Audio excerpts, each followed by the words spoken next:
I don't see personally Web3 as just a technology. I see it as a social movement which promotes a more decentralized and fairer internet. It is the natural evolution of the internet. I think someone very famously said or quoted recently, 99% of the world doesn't understand Web3, and the 1% who claim to understand, they too themselves don't understand, right? So it feels like the blind is leading the blind. What's happening with the big tech giants is that they're entering the markets with the mindset of Web2.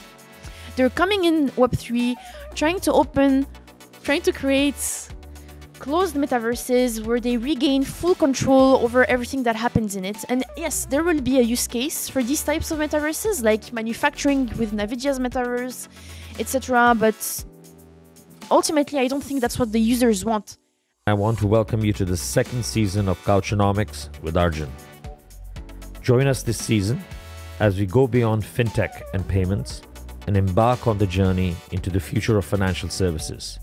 A future which will be shaped by existing and new developments in technology and innovation, including and not limited to the likes of embedded finance, open banking, ESG, various versions of Metaverse, decentralized finance, digital currencies, and other trends.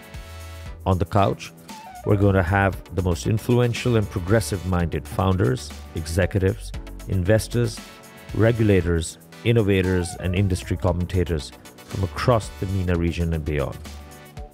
Join us as we unravel a multitude of layers of the financial services industry and try to learn how technology will continue to impact the world that we live in.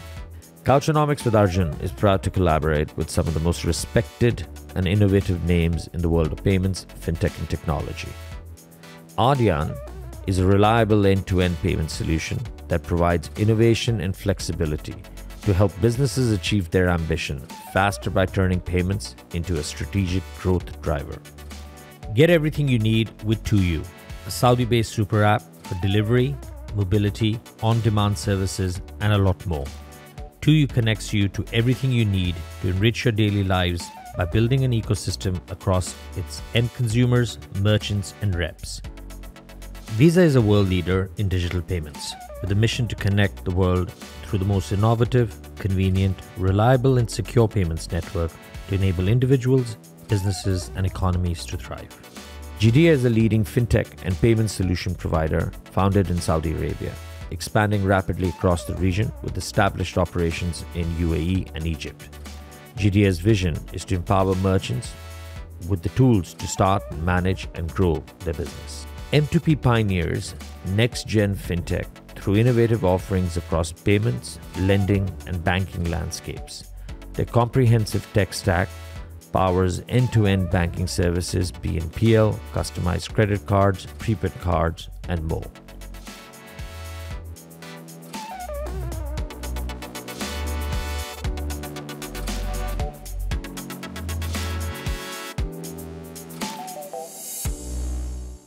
So welcome to today's episode of Couchonomics with Arjun. I'm Arjun, and joining me today on the couch is Leila Hurstel. Leila is the founder of AllStarsWomen DAO, and she's also, and hear this, Chief Metaverse Officer of Versus State. So Leila, welcome. Thank you so much. And or I should say, welcome to the couch. And I hope the couch is comfortable. No, it's very comfortable, definitely. Right, One of the best couches I've seen. Before we get in, I'll be honest with you, it's like the coolest job title ever, Chief Metaverse Officer. And the fact that you set up an all-women DAO, right? What you call an all-women star DAO. Talk to me about both the job that you do and the DAO you set up. Yeah, of course. So actually, if you don't mind, I'll take you through my journey from the beginning. I don't mind at all. Okay, perfect.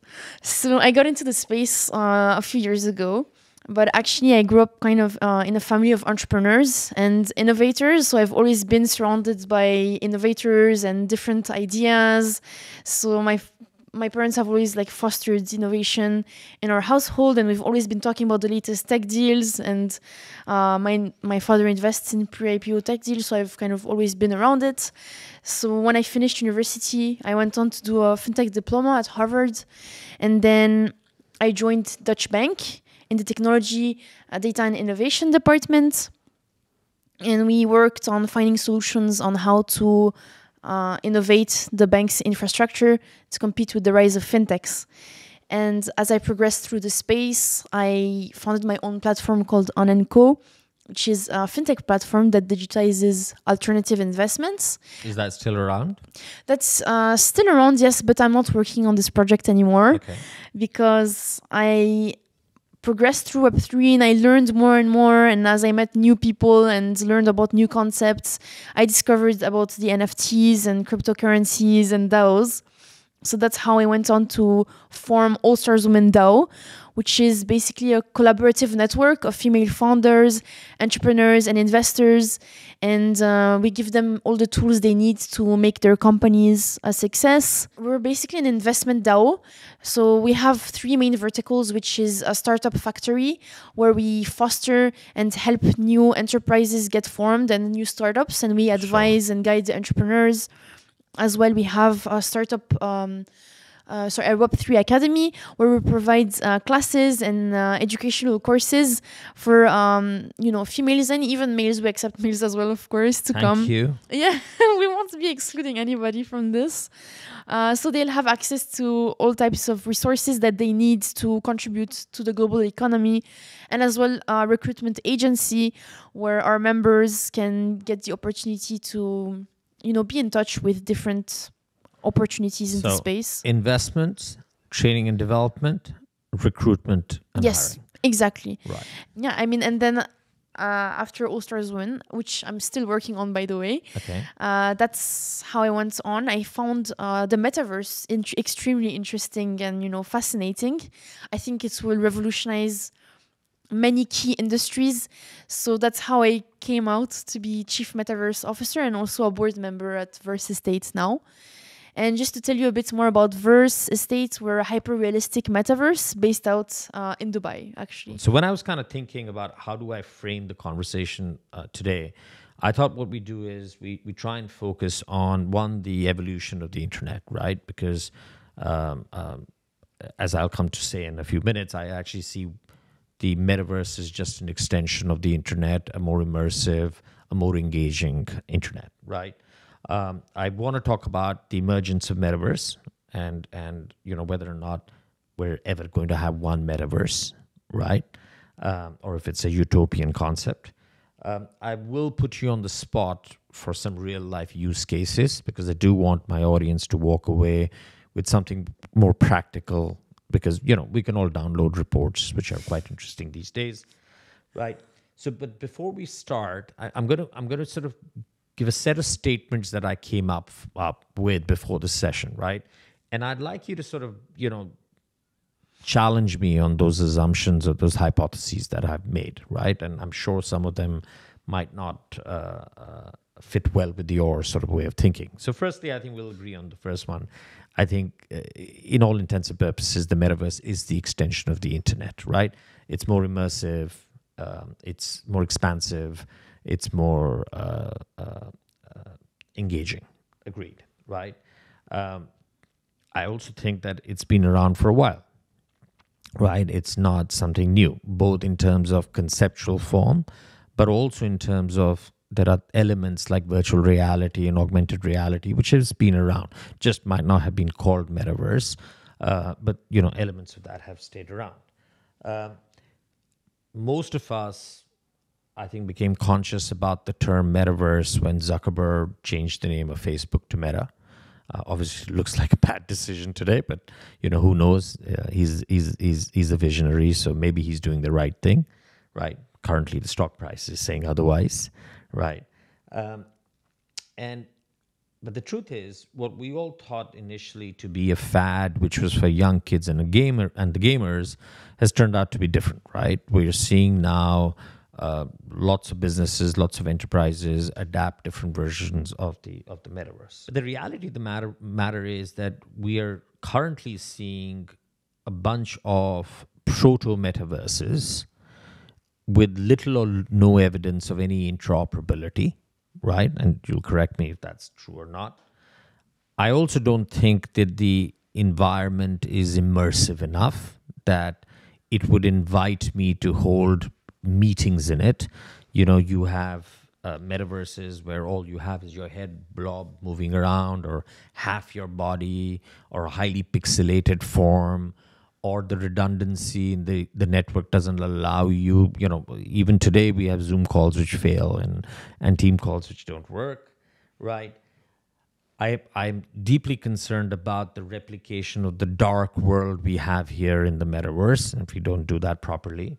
Regulation is definitely behind the curve, because I think, you know, a lot of people can't get their head around this concept of, you know, Web3, as in, I think someone very famously said or quoted recently, 99% of the world doesn't understand Web3, and the 1% who claim to understand, they too themselves don't understand, right? So it feels like the blind is leading the blind. I'm not saying that's my opinion. I'm just quoting someone who said that. So we could be really, really far away from this concept of a metaverse. I know I've said a lot. I don't know if you were able to digest all of that, but your reflections on what I just said. Yeah, of course. I mean, you've picked up some quite good points, actually. And where do I start? Well, you start with the areas you disagree with. I don't think we need to talk about things you agree with. So one thing I kind of disagree with you with is concerning the fact, I mean, what you said, that it's not immersive enough. Actually, I don't really agree, because when you enter the metaverse, whether it's via your mobile phone or via the Oculus headset, you're able to interact with your environment. You have this kind of connection with the objects surrounding you. When you go on a website, you can only see an object in 2D. When you go to shop in Zara, you can only see like some information about the object, and like there's no way for you to interact with it and see it in all of its, under all of its angles, etc. We have magic mirrors. Sorry, go on. But when you enter the metaverse, like for example, Gucci has set up a shop called a town. They've set up Gucci Town in Decentralized, where you're able to go around it and you can like pick up the objects and the different items, and you can interact with it and see it in 3D and kind of look at the different textures of it, and then you can buy it straight away. And I think that's like the most immersive that the internet and your experiences have gotten so far. So, I agree. I'm a Nike guy, as you might see. So you should definitely visit Nikeland. No, I have, and apparently 21 million people have. Yeah, like more than 7 million people from like 224 different countries have visited Nikeland. No, the number's up 21 million now. Really? Yeah. Wow. So okay. 7 million was actually in the first 3 months, because exactly in the first 3 months. Months, and actually they said that they've recorded sales worth $180 million or something like that, and that's so on and so forth. So let's dive in, right? I think we've got to get into the questions at this, but I think this sets it up well, right? So we hear, or at least I've read, that there is no metaverse without Web3, right? We also read and hear that there is, we hear a lot about the so-called decentralized internet, or what is referred to as the open metaverse, right? Eliminating intermediaries and putting the power in the hands of the creator or the user, and sort of moving away from the tech giants, right? So I've got a series of questions for you. I can rattle them out and then feel free to answer them in whichever order. One is, could you explain to us what open metaverse means, right? Why is Web3 the fairer version of the technology which we should be using, right? And the third one is that if a lot of this decentralized world is going to be sitting on top of, I guess, centralized infrastructure, and apologies if I'm not using the right words, but I think I get my point across. Are we genuinely doing Web3, or are we Web 2.5 or Web 2.75? So, well, these are some very good questions, and actually I feel like the more you read about the metaverse in Web3, the more you get confused. You tell me about that. Right? So I don't see personally Web3 as just a technology. I see it as a social movement which promotes a more decentralized and fair internet. It's the natural evolution of the internet. And Web3 is concerned with whether it's individuals or big tech companies that are going to govern the internet. And it's through tools like NFTs and cryptos and DAOs that really the content creators and the users can really regain control and ownership over their data and, you know, the creations that they create, like the content they create. Now, the metaverse, on the other hand, which is not to be confused with Web3. Web3 and the metaverse are not the same. It is not. The metaverse is more an experience rather than a place, and it's a plethora of multiple virtual, immersive 3D worlds, each with its own business use case. And then I'm going to get to this later on, but I don't think there's going to be just one dominant metaverse, but that's a debate for another. We don't have one internet. That's a debate. I'm going to get to it. I promise. But yeah, and the way that the metaverse and Web3 interact with each other, they converge in a way that Web3 offers the possibility for these virtual worlds to be built on decentralized platforms. So the open metaverse, I would describe it as a decentralized multiverse, which is interoperable, in which, you know, users are able to swiftly and seamlessly move their digital assets and digital identity from one platform to another, and they're not constrained just by one single platform. And so how is that interoperability going to be achieved? Well, as I said, we're still in the early stages of the metaverse, and definitely it's not as interoperable as I see it being, as I expect it to be. For example, right now, it's quite interoperable in the way that, for example, the Ready Player Me avatars, as I mentioned, you have your digital passport, and it enables you to integrate your avatar in different types of metaverses, and then your passport holds all of your digital assets. So that's a way that it's interoperable. But another way I see it being interoperable is that there is the OMA3, the Open Metaverse Alliance, that has been started to ensure that, you know, we go in the right direction, making sure that it's kept, the metaverse is kept interoperable, and major players in the industries have joined this alliance, such as, you know, Animoca Brands, The Sandbox, Decentralized, which are some very good initiatives to make sure that it's an open metaverse. Because so let me put you on the spot. So where do you see big tech play in all this? So where does Microsoft, what does Facebook, what do they do, right? So how do they control? They've controlled Web 2, right? What role are they going to play in the Web 3? Well, actually, that's, you know, where I think these big technology companies are getting a bit of backlash, especially Meta, by opening closed metaverses, by creating closed metaverses, because but you're right, it is opening closed metaverses. You are correct. Users, they're naturally driven to open metaverses because it's a driver of the digital economy, because when you're able as a user to interact with different type of metaverses, and you're able to go from one world to another, and you can create content and own it, this is where users are incentivized. They want to own their content. They want to regain control over their privacy. And what's happening with the big tech giants is that they're entering the markets with the mindset of Web 2. They're coming in Web 3, trying to create closed metaverses where they regain full control over everything that happens in it. And yes, there will be a use case for these types of metaverses, like manufacturing with NVIDIA's metaverse, etc. But ultimately, I don't think that's what the users want. And Web3 is all about what the users want. It's user-centric. So I definitely believe... So the jury is out what happens with these guys, right? Because there's a school of thought which says, you know, the power they have is either going to slow down this so-called movement, right? Or they will evolve themselves.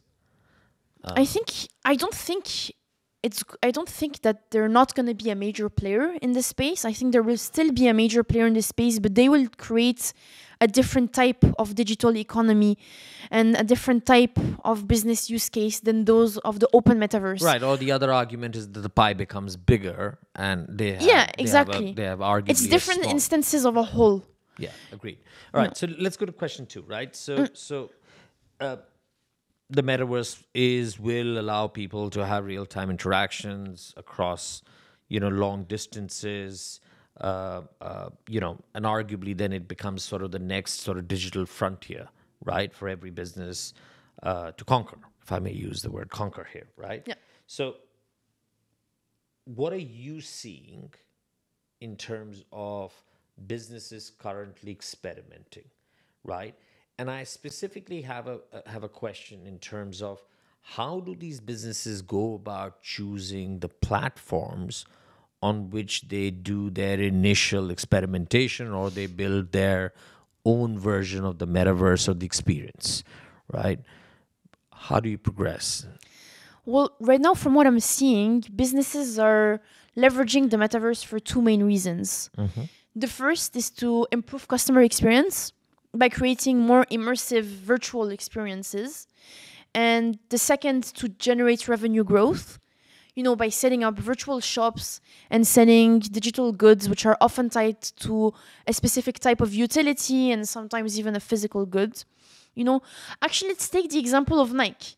Nike has created their microverse, which has attracted more than a microverse. Yes, it's a microverse. It's its own virtual world in another virtual world. So I've heard metaverse, multiverse, microverse. We've heard all the verses today. Sorry, I interrupted. And it has attracted more than 21 million people from 224 different countries. It has enabled Nike to tap into audiences which they couldn't tap into from before. I said type instead of type, sorry. And basically what Nike did is that they enable players to come onto their platform and interact with celebrities like LeBron James, who coached and interacted with their players, and they could buy, the Nike sneakers as NFTs. And then the players were rewarded for the time that they spent on the platform. And the key here is actually to create meaningful experiences where you incentivize your users by rewarding them, thus shifting the relationship between brands and their consumers. It's shifting markets to communities. And over time, with these types of interactions with the brands, the consumers become kind of stakeholders of the company. Mm-hmm. They have an incentive. They participate in the company. And the users, they don't want to just be targeted users that companies sell them a product to, right? So that's kind of the key. And I think it was smart from Nike's part to choose Roblox to create Nikeland on, because Roblox kind of attracts like a very hype, more young type of audience. Young. Yeah, like you. Young people like me, definitely. So, like, for example, Gucci, they created Gucci Town in Decentralized, which attracts more of a mature audience. So, as you can see, each type of metaverse attracts its own type of audiences. And businesses looking to shift to the metaverse, they should really ask themselves before entering any type of metaverses or creating any type of experience, like, what's my purpose? Why am I trying to create this metaverse experience? Like, what's it for? And then they should ask themselves as well, who are my consumers and what do they value? And then I recommend them to do a thorough search of all the different types of metaverses that there is.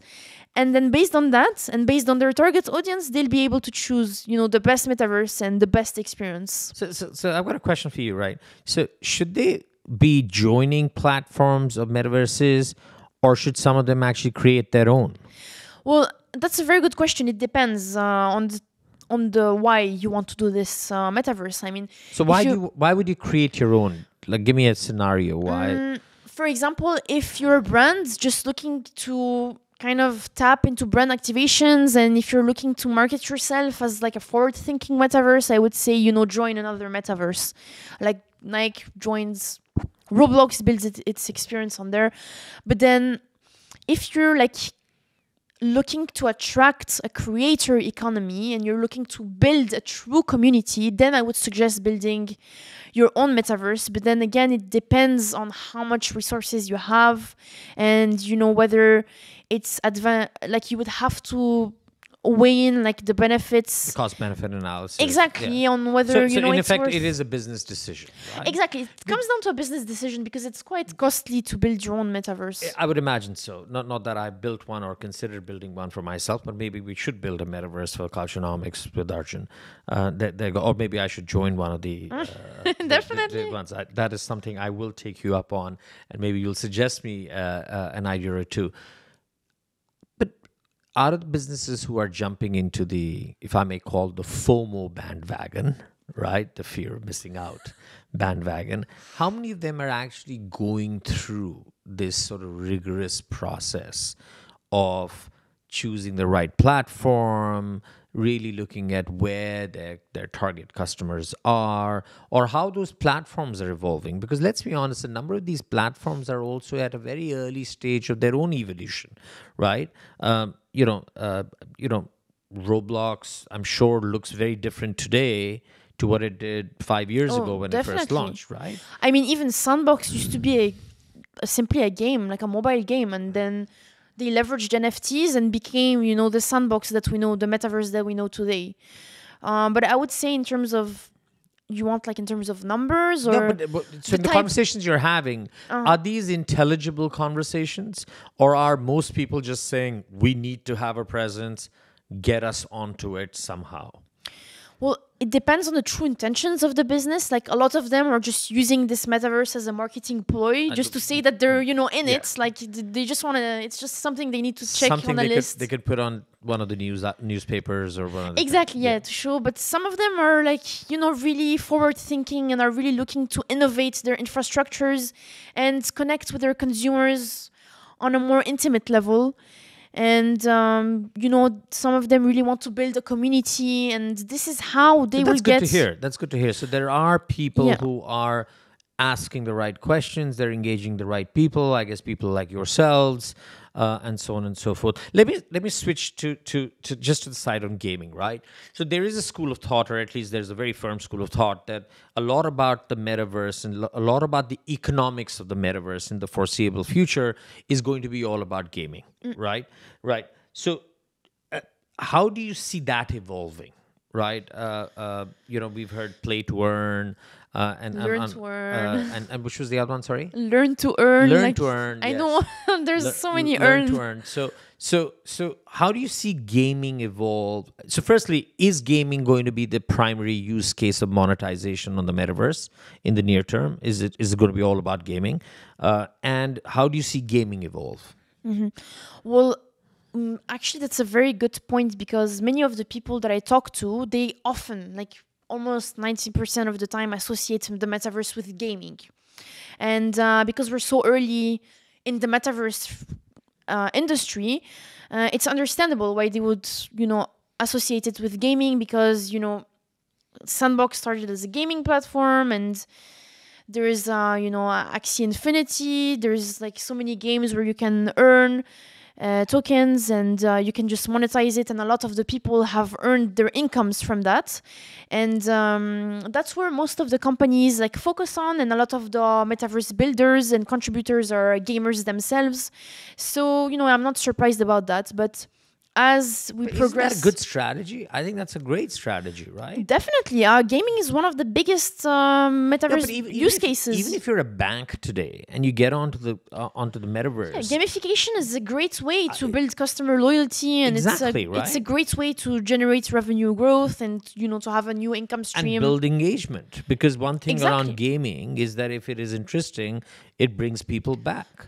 Right. Yeah, but the thing is, as the metaverse technology evolves, and as HyperRealisim is introduced, like we're doing adverse estates, people will realize, like over time, that there are some very big and important business applications for the metaverse that go beyond gaming.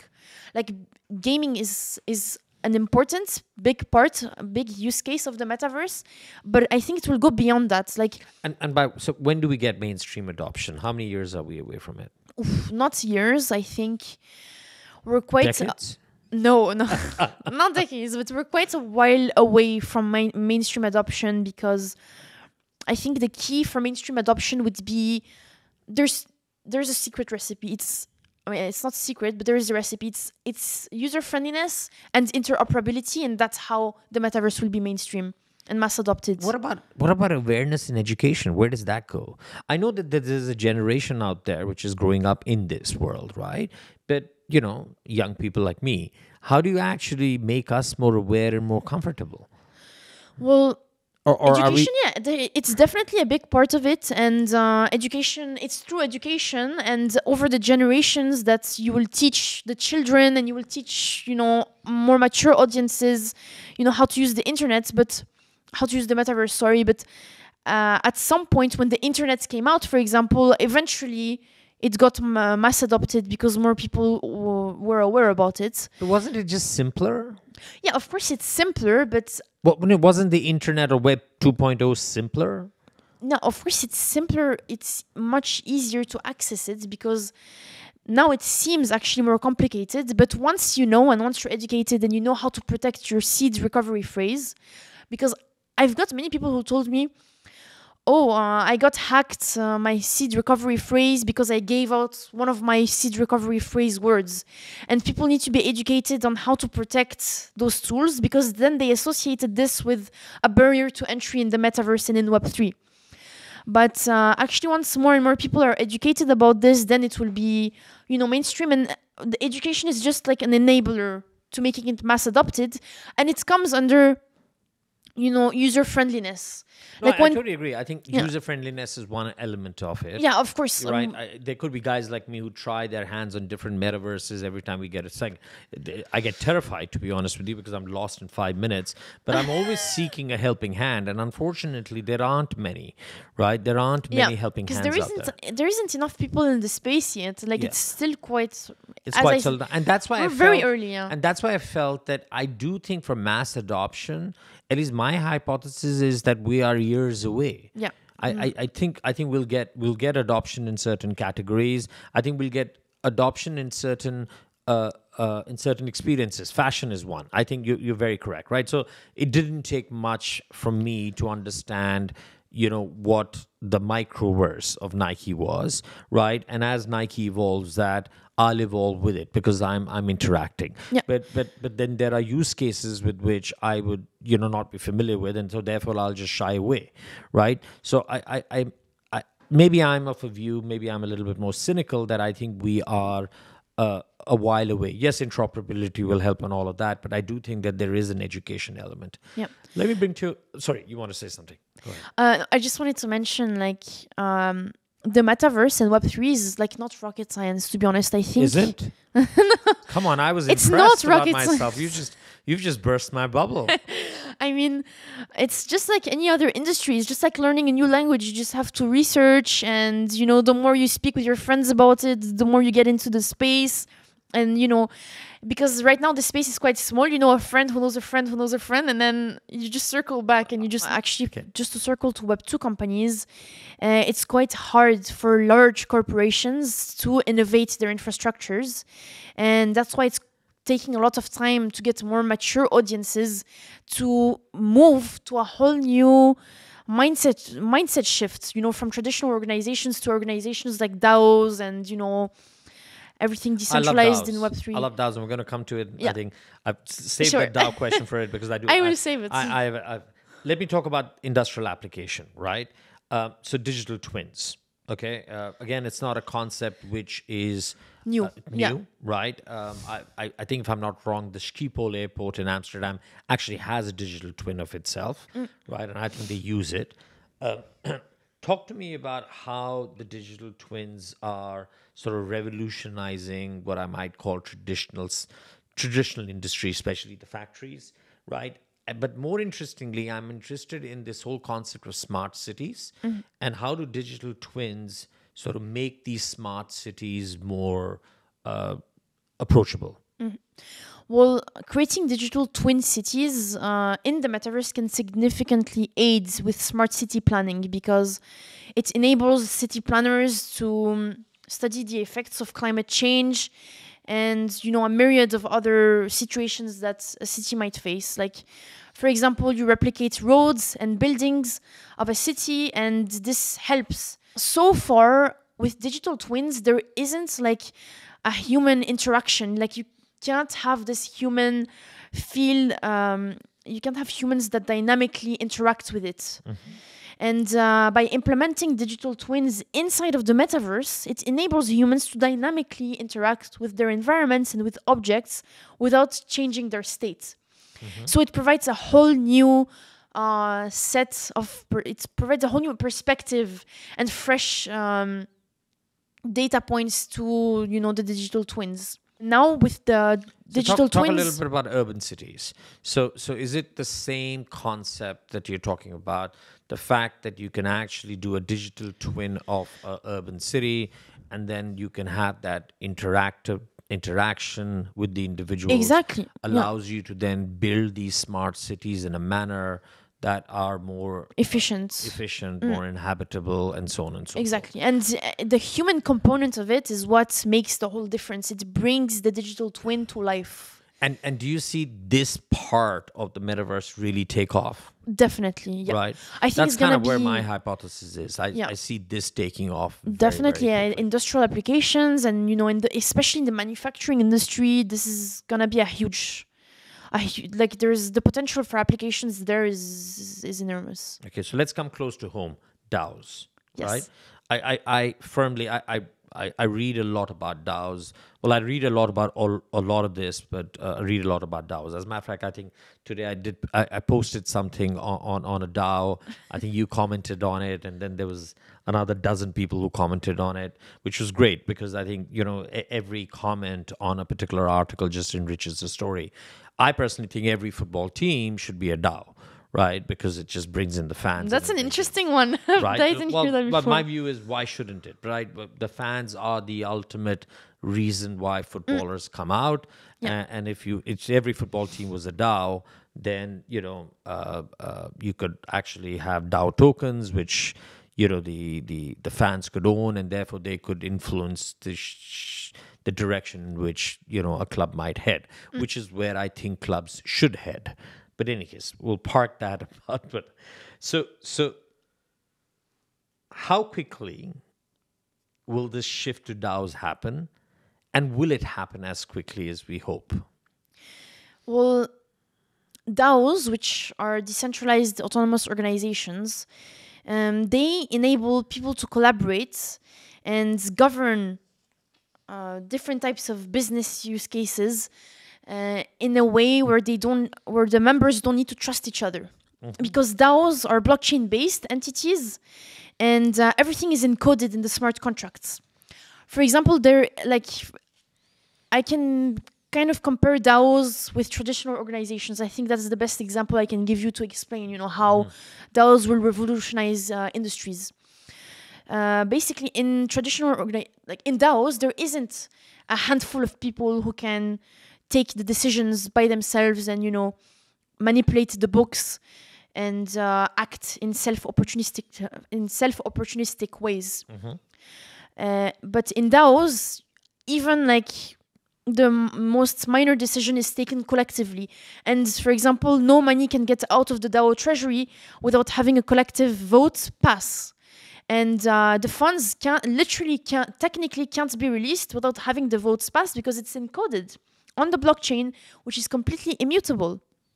And the way, why I see DAOs revolutionizing, for example, traditional organizations is because, let's actually take this example in particular. In traditional organizations, they're not governable.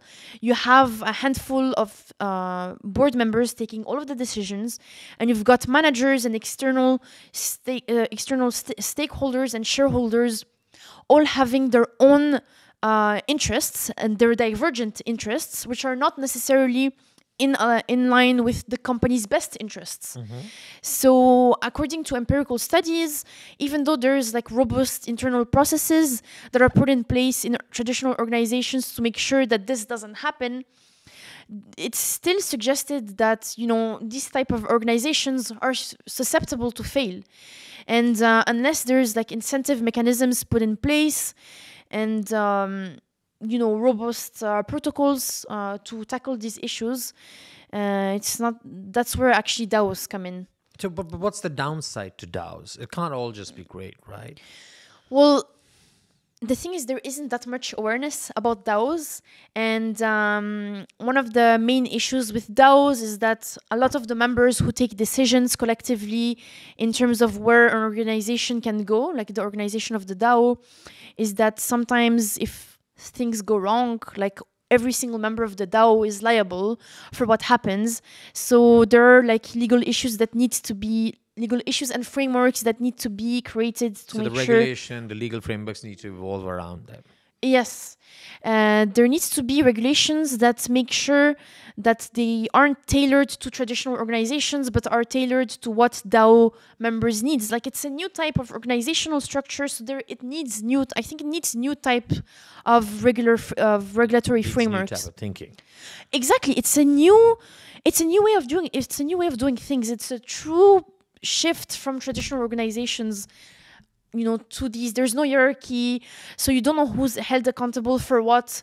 So that's why, you know, there needs to be regulators need to adapt their mindsets basically to cater to these types of Is DAOs just another word for socialism?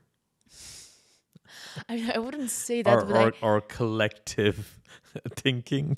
It's collective thinking, exactly, and the governance power is redistributed among the DAO holders, and you know what I think. So whoever holds the most tokens has the most influence. Actually, that's what some people think, but no. Actually, no, it's not true. No, it's not, because then the framework wouldn't work and exactly. It would just still be centralized.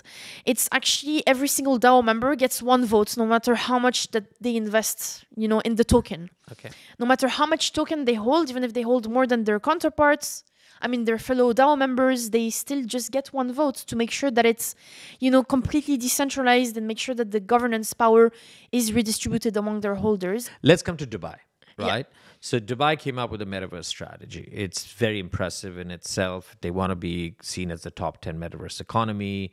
They want to create some, I think if I'm not wrong, 40,000 virtual jobs. Yeah. They want 1,000 companies which are in the metaverse, the blockchain. They want to experiment with the new concepts within the governmental model. So, you know, take the first step themselves, right? So it's very impressive. But tell me a little bit more about what Dubai is trying to achieve, right? And how is that actually fuel the economy? The Dubai Metaverse strategy, by launching their Metaverse strategy, is clearly showing the rest of the world that really they're at the forefront of this technological revolution. They've inspired so many companies to come and settle down here. They've created some very favorable conditions for new Web3 companies to get established. And to be honest, I really see like a true metaverse hub here. I really connect with my fellow, you know, Web3 colleagues. Like every time I go around the world, like most of the people I meet are from here. So that's very interesting, huh? Yeah, actually, they've really made like such a good job at attracting the right people. And, you know, there is huge, like some of the most well-known companies that have established. Right. I was at a Web3 event. I don't know why accidentally I got invited to it. Oh, that's good. They might have got the wrong Arjun Singh. It was called Web3 Delight, and I thought we'd be there in a room of 20 people. There was like 400. Yeah, Dubai is really like, it has really achieved its vision of becoming a metaverse innovation hub, and I really see it happening here. And some of the biggest, you know, players in the industries, like, you know, for example, Binance and, you know, Bybit, Bitoasis, like all of these major players are like licensed between here and Abu Dhabi. So really the region is becoming at the forefront of And this. you think this is just going to progressively I think it's grow? just going to accelerate because they've shown that So they're you're going to really. see flight of investment. You're going to see flight Oh of yeah, talent. definitely. I mean, people from all so around the flight world, yeah. they're moving here because of what Dubai has achieved, and definitely it's contributing to the global economy. And even during the Metaverse Assembly, the Minister for Artificial Intelligence has even announced that Dubai will now take into consideration the gross Metaverse product. Okay, what does that Yeah. mean? Which means that they're gonna account for Metaverse transactions. Oh wow, and as a part of their volumes. GDP? Yeah, exactly. That's very impressive. Gross Metaverse products, yeah. No, I'm incredibly impressed. No, but here's the hardest part of the show, right? And this is something that every person who's going to be sitting on that couch is going to be doing, right? So in the next 30 to 60 seconds, right, you need to explain what is the metaverse to an audience of 8 to 12-year-olds and how will it impact their lives in the near future. Sure.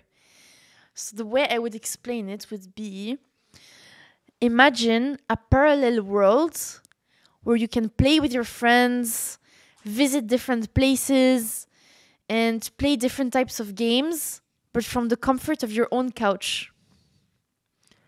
And the way that it will impact your life is that you're going to grow up with a multitude of, with much more access to different types of things, and experience things much quicker in your life than you would if this didn't exist, if this technology didn't exist and wasn't here for you to use, and collaborate with your friends with. Can we slip in a bit of education in this also?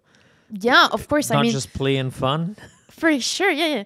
So, I mean, I don't think that kids won't go to school anymore, but definitely they will be able to go to school via VR headsets.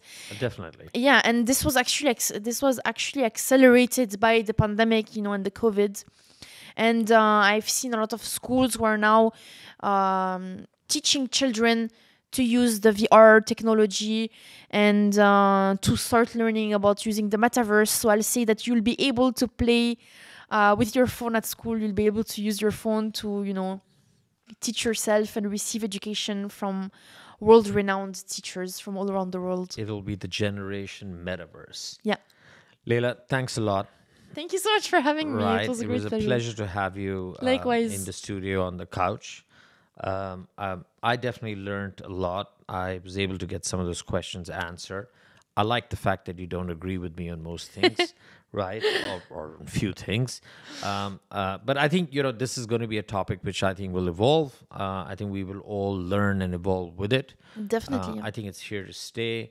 And I think if we ignore it at our own peril. At least that's what I tell all my friends, my clients, my colleagues, that this is not something that you can ignore as we go ahead.